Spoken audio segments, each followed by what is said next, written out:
Welcome back to Jurassic Park Minute. Jurassic Park Minute is the fan podcast that chronicles and overanalyzes the classic 1993 film Jurassic Park minute by minute. I'm Kyle. I'm Brady. And we're here to bring you minute number 4, Jurassic Park. Brady, we are kind of out of the opening sequence here, aren't we? I know, we are. We're getting into it. We shot her. We shot her. We did. Poor thing. So she's dead. She's dead. She was shot by the guys. Muldoon clearly orders for her execution. Yeah, and we're left with all these gunshots and everything. So there's really no secret as to whether or not the big one, as they call that raptor, is killed. Well, I believe there's a little bit of confusion because doesn't Muldoon say that she was brought in? He refers to the she being brought in, killed the other pack leader, and then she took over the pack. So you got to wonder why she's being brought in that first scene. Yeah, I mean, I don't think there were tranquilizer darts in those M16s. I think those were bullets, and his SPA-S12 has a buckshot. So yeah, she's dead, and we're the pack leader that they're referring to later on in the movie is probably another one that was brought on, and I really hope that another Joffrey wasn't destroyed in the process. Oh, God, please. Yeah, because then their family would have another reason to sue Jurassic Park and Engine, and we'd be back to the beginning of this movie all over again. So, well, hey, you ready to get on to minute number 4? Let's do it. Let's do it. In the previous minute, we saw the situation at the dinosaur paddock turn from chaos as the gatekeeper Joffrey was pulled into the crate by an unseen creature. Muldoon told the security team to open fire on the creature as we cut to Gennaro crossing a creek on a hand-pulled ferry. At minute number 4, Gennaro is still being pulled across a body of water. At 4 minutes 6 seconds, the words Manos de Dios, Amber Mine, Dominican Republic fade onto the screen. At 4 minutes 12 seconds, we cut to Restagno playing with his hat and getting a laugh out of Gennaro trying to keep his balance on the ferry. At 4 minutes 20 seconds, as he is welcomed to the Amber Mine, Gennaro asks where John Hammond is.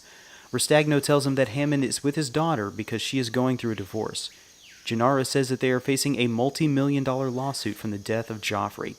At 4 minutes 35 seconds, Gennaro tells Restagno that the insurance underwriters want specialists to come in and assess the stability of the park. As he says this, he slips on wet rocks.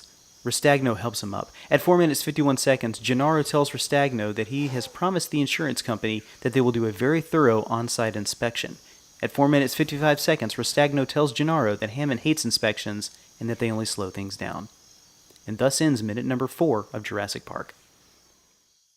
So the amber mines that Gennaro is pulling up here are referred to as the Manos de Dios amber mine, which translates to the Hand of God amber mine. And I'm curious if that's an allusion to the Manos de Dios, or the Hand of God, seen in the Sistine Chapel in the creation of Adam fresco. Now in that fresco, God is seen reaching out to touch or create Adam, much as the bioengineers in Jurassic Park are playing God themselves by creating the dinosaurs. So I don't know if that was actually the reason that they called the mines the Hand of God, but I thought that was kind of interesting. The Hand of God reaching out with the amber, as the bioengineers at Engine are doing here. But so the actual shooting location here was Ho'opi Falls. Ho'opi Falls are a series of waterfalls along the Kapaa stream located near Kapaa's town on the east shore of Kauai, Hawaii. So I know it says the Dominican Republic. One of the great things about shooting in Hawaii is it's on a level of latitude and longitude where you can actually use a lot of different environments in Hawaii. Of course, it's Hawaii. It could be California. It could be Dominican Republic. It could be Colombia. It could be Costa Rica, as it is later on in this movie. There's a YouTube channel where I think it's called Jurassic Jeep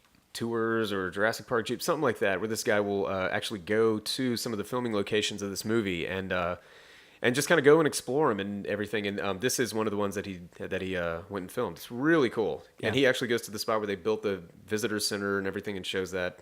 Cool. Really cool stuff. They can mine for amber just about anywhere in the world, but the Dominican Republic is a place where they use something called bell pit mining. And bell pit mining is a primitive method of mining coal or iron ore or other minerals where the coal ore lies near the surface, so a shaft is sunk to reach the mineral, which is excavated by miners, transported to the surface by a winch, and removed by means of a bucket, much like a well. It gets its name because the pit resembles the cross-section of a bell, so it's basically a giant hole in the ground, and they just send guys down there. So it's not like in this movie where they cut into to the rock wall and go in and mine for amber. It's basically just a big hole in the ground, and it's very dangerous because it's susceptible. There's no way for water to get out of that. So if you got a couple of guys down in a giant hole hole in the ground digging for stuff, and a hard rain comes, you can't get everybody out in time for this. But Yeah, it's and you hear about that happening sometimes in mining. yeah. But this is, a mining that's close enough to the surface so that there's not like a giant hole where people have to be lowered in with elevators. But they're far enough in to where you can't. They'd have to climb out, and if there was like a flash flood or something, they could very easily drown. So, bell pit mining is the way that they mine for amber in the Dominican Republic. So, Gennaro is using a hand-pulled ferry to cross the lake, and I couldn't find a name for that. I was trying to figure out like what the name of that system is, but it's just basically a hand-pulled ferry to get them across. So, but Miguel's statement about how much Hammond hates inspections is much more like the book Hammond than the movie Hammond. The movie Hammond is a little bit more of like a happy-go-lucky type guy. He's not kind of the super libertarian that is depicted in the book. Yeah, Hammond in the book's a bit more of a bad guy. I think he's a little more compelling in the movie. There's Really? some, Yeah, more, he's a faulty character, Yeah. but he's not evil. No, Like he- the no, he's Hammond not in the evil, book is, yeah. he doesn't care at all. So I've always enjoyed the presentation of him in the movie a little bit more. So the actors we have here are Martin Ferrero as Donald Gennaro, and the character of Gennaro is kind of a combination of characters from the book, including Gennaro and a character named Ed Regis, who was very much.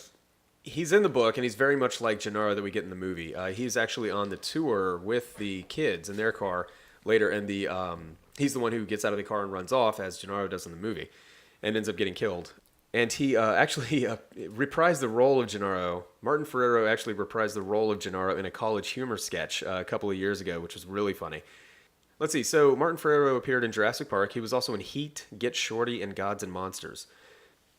Juanito, the site manager, is played by Miguel Sandoval, who was also in Clear and Present Danger, Blow, Repo Man, and Do the Right Thing. He's just one of those guys you see everywhere. Oh, he's a character actor from the Yeah. 90s and 80s. And yeah, I remember him in Clear and Present Danger. He was playing like a Narcos, a character almost like Manuel Noriega in that movie. Yeah. Yeah, it's really, I like Clear and Present Danger. I a like cool those movie. movies, yeah. All right, well, that's pretty much everything I got here for minute number 4. You Yeah, got anything it's else? no, it's a brief minute, but Yeah. we're coming up into the movie where there's going to be a lot more build up, so Yeah. a lot more content. Awesome. All right, folks. Well, everybody have a great weekend. We'll see you back here on Monday so you can hear us talk about minute number 5 of Jurassic Park. So, all right, well, I'm Kyle. I'm Brady. And until next time, hold on to your butts.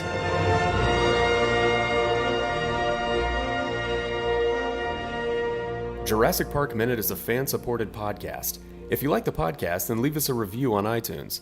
You can contact us at JurassicParkMinute@gmail.com and visit us online at JurassicParkMinute.com, Facebook.com/JurassicParkMinute, and Twitter.com/JurassicMinute.